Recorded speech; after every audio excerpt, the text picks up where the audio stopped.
એ મન વચન પૂતગલ થકી ભિન્ન તુજ રૂપ રે અક્ષય અકલંક આવો શબ્દ વાપર્યો છે. જ્ઞાનાનંદ ભરપૂર.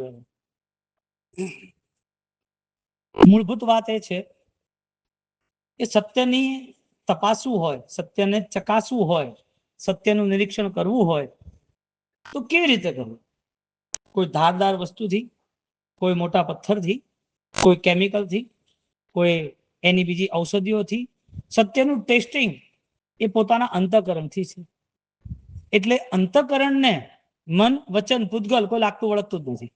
મન વચન પૂતગલ થી ભિન્ન તુજ રૂપ રે. કેવું રૂપ છે? અક્ષય અકલંક.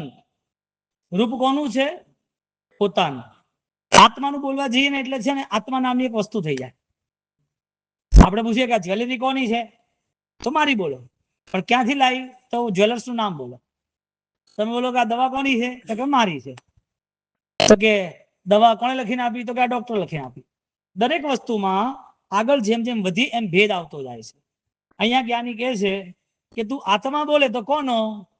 મારો કે બીજાનો? એટલે મારો આત્મા એમ. તો જ્ઞાની કહે છે કે મારાપણાનો જે ભાવ આવે છે એ જ્યારે ઠોસ બંધ બેસી જાય, મજબૂત રીતે એ પદાર્થ, એ વસ્તુ, એ વિચાર પકડમાં આવે ત્યારે આ ભાવ ઉઠે છે. અક્ષય અકલંક. કેવું મારું રૂપ છે? ક્યારેક ક્ષય થાય એવું નથી. કોઈ એને કલંકિત કરનાર નથી. કોઈ શું, હું પણ કલંકિત કરનાર નથી. હું જ્યાં સુધી આત્માને પર માનું છું ત્યાં સુધી મારા બધા પરિણામો સંસારલક્ષી, પૂતગલલક્ષી બધા કલંકિત છે. એટલે આ તો કેવી વાત થઈ ખબર છે? બીજાના પૈસે આપણે જયારે ઘર બાર દુકાન ચલાવતા હોઈએ, બેંકોના આપણી માથે દેવા હોય અને એ બધું દેખીને કોઈ આપણે સુખી સમજી લે તો આ ભ્રમને તોડવો જરૂરી છે કે નહીં? આ ભ્રમને તોડવો જરૂરી છે.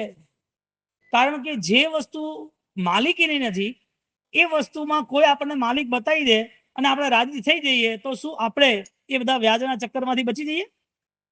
ન બચાય. જ્ઞાની કહે છે કે તને જે ક્રિયાનો ભાવ જાગ્યો છે એ ક્રિયામાં તથ્ય સત્યની પરિભાષા કે તત્વથી તું જોડાઈ જઈશ. તત્વ એ ક્રિયાનું માધ્યમ છે અને તથ્ય જે છે એ આપણું સ્વયંનું માધ્યમ, અનુભવનું માધ્યમ છે. ક્રિયાનું બળ આપણને મળતું જાય તો આપણે ધીરે દિવસે દિવસે વધારતા જઈએ. પણ એ ક્રિયા જ્યારે પરિણિત થાય, એ ક્રિયા જ્યારે આપણા અંતઃકરણને જગાવી દે ત્યારે એવા અનુષ્ઠાનો ભવ ભવ સાથ આપે છે. એટલે અનુષ્ઠાનોની અંદર દેહ, મન, વચન આ ત્રણ વસ્તુ જોડાયેલી વધુ પડતી રહે અને સ્વરૂપ ન જોડાય તો શાસ્ત્રકાર આ બધા અનુષ્ઠાનોને ઝેર મિશ્રિત અનુષ્ઠાન કહે છે, જેને વિષ અને ગરલ અનુષ્ઠાન કહેવાય. વાત શું કરી? અનુષ્ઠાનમાં જે મિસ્ટેક્સ છે એ જોવાની વાત કરી. અનુષ્ઠાન ખોટા છે એવી વાત ના કરી. શાસ્ત્રકાર ભગવંતે યોગ વિંસિકાના પ્રારંભમાં યોગમાં પ્રવેશ કરવા વાળી વ્યક્તિઓ, સાધકો માટે પદાર્થ બતાવ્યો કે પહેલા યોગથી તું ભિન્ન છે, તું યોગાતીત છે, નક્કી કર. તારા યોગના જેટલા બી કાર્યક્રમ છે, જેટલી યોગની આરાધના મન વચન કાયા યોગ કહેવાય, મણિનમ વાય કાયણમ, એના થકી એ બધા યોગ કહેવાય. એ યોગની ભાવનાથી તું આગળ વધે ના નહીં, પણ યોગ એ તારું સ્વરૂપ નથી. આ બધી વસ્તુ તારે પોતાને આરાધના તરીકે લઈ જવાનું, તારું સ્વરૂપ નથી. બેંકના પૈસે, વ્યાજના પૈસે, કોઈના કર્જ લઈને આપણે કામ કરતા આવીએ ત્યારે આપણને ખબર હોય, ભલે કોઈને ખબર હોય કે ના ખબર હોય.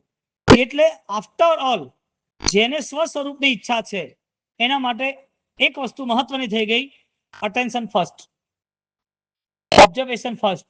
હું કોણ છું? હું ક્યાં છું? એટલે હું એટલે કોણ? આત્મા શબ્દ વાપરશું તો એ પર થઈ જશે. હું એટલે કોણ? શાશ્વત, સત્ય, આત્મ સ્વરૂપી, નિજાનંદી, અક્ષય અકલંક રૂપ છે, આત્માનંદી સ્વરૂપી છે.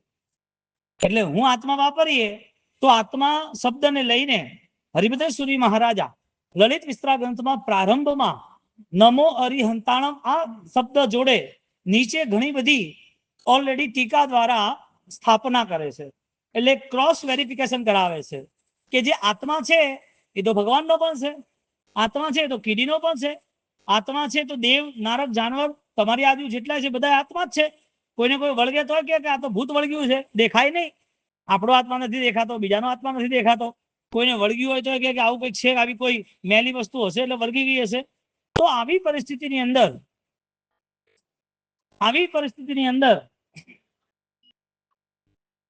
આવી પરિસ્થિતિમાં જ્યારે એને પોતાને આત્મામાં યાદ આવે તો આત્માની બધી વસ્તુ યાદ આવે, પણ પોતાનો આત્મા યાદ આવે તો એકલો આત્મા યાદ આવે કે આત્માનું સ્વરૂપ યાદ આવે?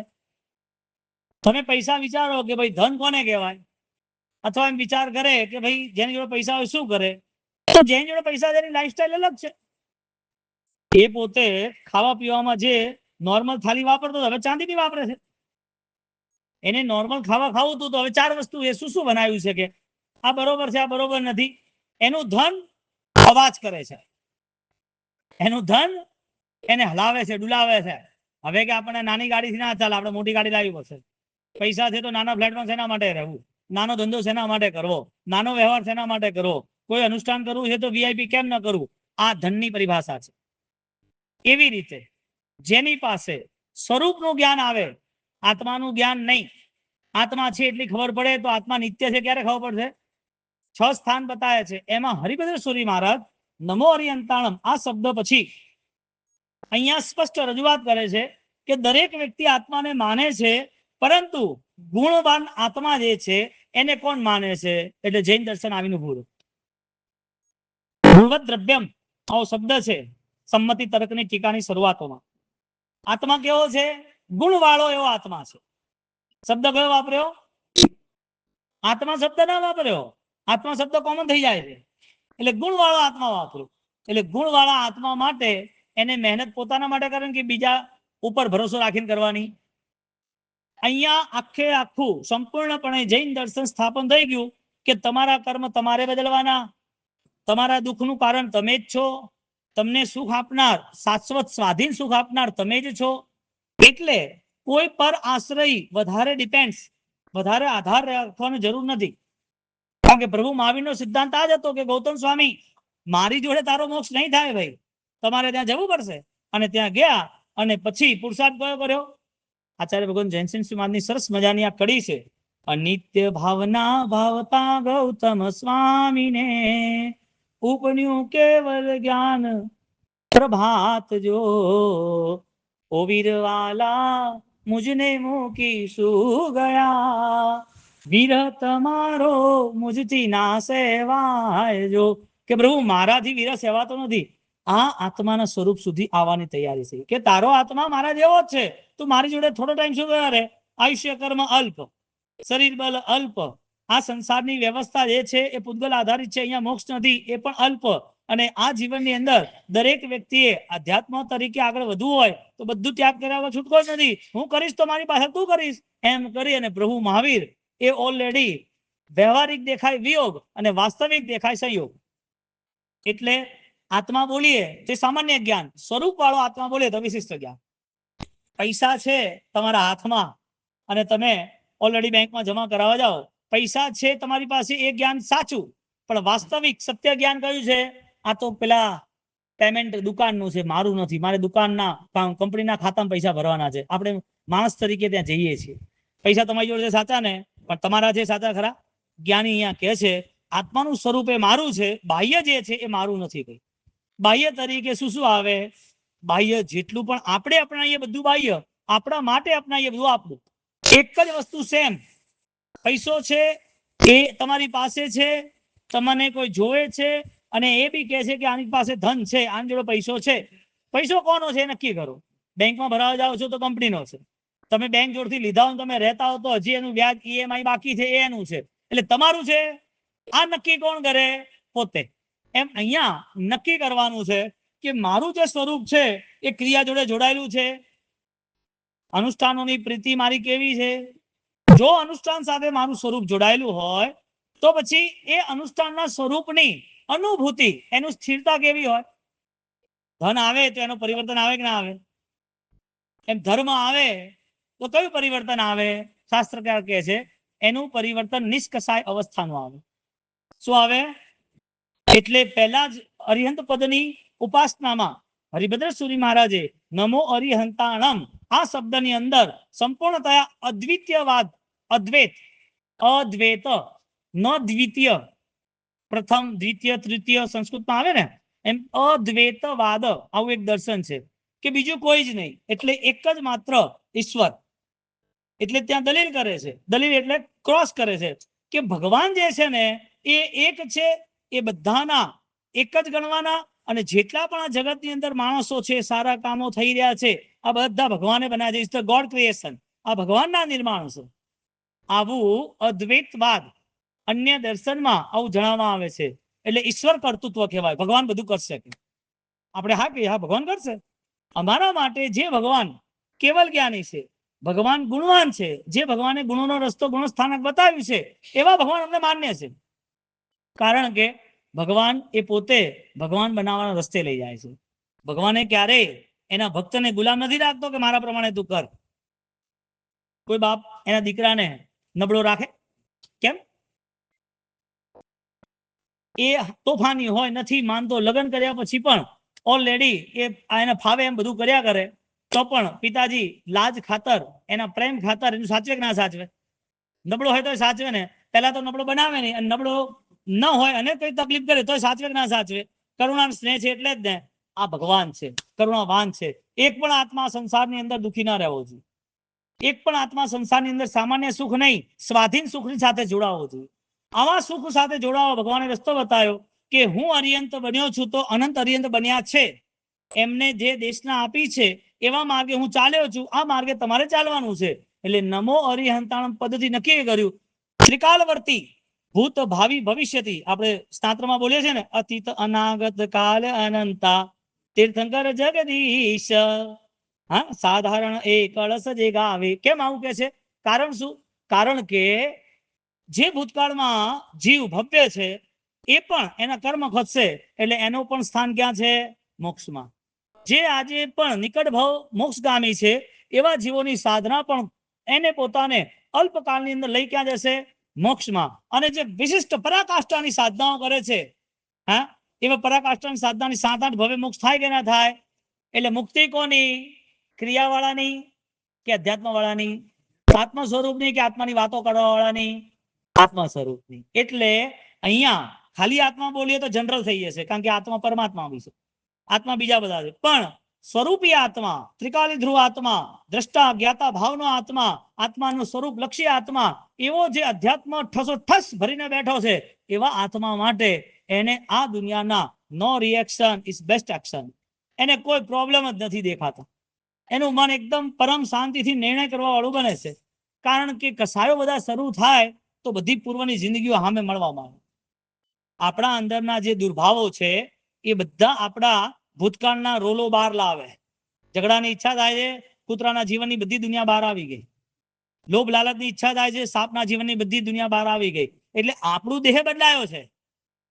સંસ્કાર બદલવા માટે આ દેહ મળ્યો છે. આપણે એમ નથી કેવું કે દેહ બદલાય, સંસ્કાર નથી બદલાય. નથી. શું બદલાય? મોક્ષે કોણ ગયું? બદલાયા ત્યારે ગયા ને. એટલે પુરુષાર્થ જે છે એ સ્વ સ્વરૂપીનો થાય, અધ્યાત્મલક્ષી થાય. એટલે આજની જે ક્રિયા છે એ અધ્યાત્મલક્ષી હોય તો શું, ન હોય તો? એ સામાન્ય પ્રશ્ન પૂછવાનો કે મારે કરવાનું કોના માટે? કરવાનું જરૂરી. કોના માટે એ પ્રશ્ન પૂછવાનો? કોના માટે કરવાનો? જવાબ આત્મા માટે કે સ્વરૂપ માટે? એટલે આત્મા માટે કે અધ્યાત્મ માટે? એટલે ગુણ માટે કરવાનું કે નહીં કરવાનું? એ ગુણ વધ્યા કે ઘટ્યા ખબર પડે કે ના પડે? ખબર પડે તો સમજવાનું કે ચેતને જ્ઞાન અજવાળ્યું. ખબર પડે તો એને પોતાને મહેસૂસ, અનુભવ, એને પોતાને ક્લિયર થાય કે મને હવે પહેલા જે ભાવ હતા એ ભાવ નથી થતા. હવે મારામાં બદલાવ આવે. હવે મને આ બધી વસ્તુઓની અસરો ઓછી થાય છે. કારણ કે ઘણી વાર અસરો થઈ જાય ને. કાલે આપણે વાત થઈ હતી ને કે વ્યવહાર સત્ય અને વાસ્તવિક સત્યમાં કેટલો ફરક? વ્યવહાર સત્ય તરીકે આપણે માણસ છીએ, વાસ્તવિક સત્ય તરીકે આપણે શુદ્ધ ચૈતન્યમય આત્મા છીએ. આ વાસ્તવિક સત્ય છે. આ સત્ય એટલે સ્વીકારવાનું કે માણસ છીએ એ સત્ય બદલાઈ જવાનું છે. હું માણસ છું એ સત્ય બદલાશે કે નહીં બદલાય? હું પિતા છું એ સત્ય બદલાશે કે નહીં બદલાય? હું વેપારી છું એ સત્ય બદલાશે કે નહીં બદલાય? હું બીમાર છું, હું ઘરડો છું, હું બાળક છું, હું યુવા છું, આ બધા સત્ય બદલાય કે ના બદલાય? એટલે સત્ય વ્યવહારિક છે, સામાન્યથી લોક ભાષામાં કહેવાય, બાકી સત્ય નથી. પૈસા તમારા હાથમાં છે, તમારું ધન છે કે નહીં, તમારે હાંચવીને લઈ જવાનું છે. ખોવાશે તમારે આલવા પડશે. કોઈ લૂંટી જશે, જવાબદારી તમારી રહેશે. પણ પૂછવા જાય તમારા છે તો કે મારા નથી, કંપનીના છે. જતા રહેતો તો પછી તમારા આલવા. એટલે વ્યવહાર સત્ય અને શાશ્વત સત્યમાં આટલો ફરક છે. અને એ ફરકને નિષ્પાપ જિંદગી જીવવા વાળો, નિષ્કસાય જિંદગી જીવવા વાળો એ આરામથી એ સ્વીકારી લે છે અને એમાં એ પોતાની રીતે પરિવર્તન લાવી દે છે. એટલે મારામાં બદલાવ આવ્યો છે એ નક્કી કોણ કરે? દીકરો દીકરી, ભાઈ બહેન, પતિ પત્ની, શેઠ, મારા સાહેબ, ભગવાન, શત્રુંજય, કોણ નક્કી કોણ કરે પરિવર્તન આવ્યું છે? હા, એટલે જે વ્યક્તિના જીવનમાં આંતરિક કસાયો, આંતરિક કમજોરીઓ, આંતરિક દુર્ગુણો જે કઈ ભર્યું હોય એ બધું ક્રિયાને નિષ્ફળ બનાવી દેશે. એટલે ક્રિયા સારી કે ખોટી? જે અનુષ્ઠાન કરીએ, જે ધર્મમાં પ્રવેશ કરે એ ક્રિયા સારી કે ખોટી? ક્રિયા તો સારી જ છે ને. આપણે ખોટા છીએ. જે ભગવાને દેશના આપી અને એ કેવલ જ્ઞાનની દેશનામાં એક વ્યક્તિને વ્રતનો ભાવ ના થયો એટલે ભગવાનની દેશના ખોટી ને? ભગવાન સાચા, દેશના સાચી. સમોસણ બનાવેલા એ પોતે ભગવાન બેઠા છે, ચમકે છે, દેવી દેવતાઓની સામે બધું બોલે છે, બધું સાચું, પણ સામે વાળો જે જીવ છે એ પોતે એના સ્વરૂપમાં સ્થિર થવા તૈયાર નથી. જૈન શાસન આપણને ઊંચાઈ સુધી લઈ જાય છે કે સામાન્ય ક્રિયાના ધર્મથી પ્રભાવિત થવાની જરૂર નથી, કારણ કે એ ક્રિયાના ધર્મને પણ જે ઓક્સિજન જોઈએ છે સમ્યક જ્ઞાન છે. ક્રિયાના ધર્મને જે પાવર જોઈએ છે, ક્રિયાના ધર્મને જે સાજ શણગાર જોઈએ છે, ક્રિયાના ધર્મની જે સુશોભિત, હા, ક્રિયાના ધર્મની જે આરાધના છે, ક્રિયાની જે કોતરણી છે, એ સમ્યક જ્ઞાનથી પ્રગટ થાય છે. એટલે જ્ઞાન ઇઝ ઇક્વલ ટુ ગુણ. જ્ઞાન એટલે ભૂલવાની ઈચ્છા, જ્ઞાન એટલે પોતાના વ્યવહારમાં બદલાવ, જ્ઞાન એટલે મનની શાંતિ, જ્ઞાન એટલે પોતે બીજાને માફ કરી શકે, ભૂલી શકે એવી એની પોતાની મજબૂત શક્તિ હોય, કામ લેવાની એના પાસે આવડત હોય. કોઈ માણસ 10 વાર તમારું ના સાંભળતો હોય એટલે એના જવાબ બનવાનું, પરેશાન થવાનું. કામ કરવાની આવડત હોય કે ભાઈ આપણો દુકાનનો માણસ છે, ઘરનો માણસ છે, ફ્લેટમાં વોચમેન છે, એની જોડે કામ કરવાની આદત શોધી લેવાની આપણે. પણ જે માણસમાં આ ધારણા ના હોય, ધૈર્યતા ના હોય, હા, તો તમે લગ્નના દિવસે બી રાડા રાડ કરો ઘરે તો, હા, ઘર નવું બનાવ્યું અને ભગવાનનો પ્રવેશ કરો, સવારથી જીવ ઊંચો હોય તો મહેમાનો આવવાના છે, આ નથી કર્યું, આમ નથી કર્યું, આપણે આ બધું લાવ્યું સાંજે, આ બધું શાંતિ થાય એવું છે. અંદરનો જે ભાવ છે ને એ સ્વયંના ઘૂંટવાથી જ આવે, કોઈ ચોપડીથી આવે નહીં. ચોપડી કરતા ખોપડી જોરદાર છે. ચોપડી જોરદાર કે ખોપડી જોરદાર? હા, એ સિદ્ધાંતો જોરદાર ને કેના માટે? આપણે પોતે તૈયાર થઈએ તો.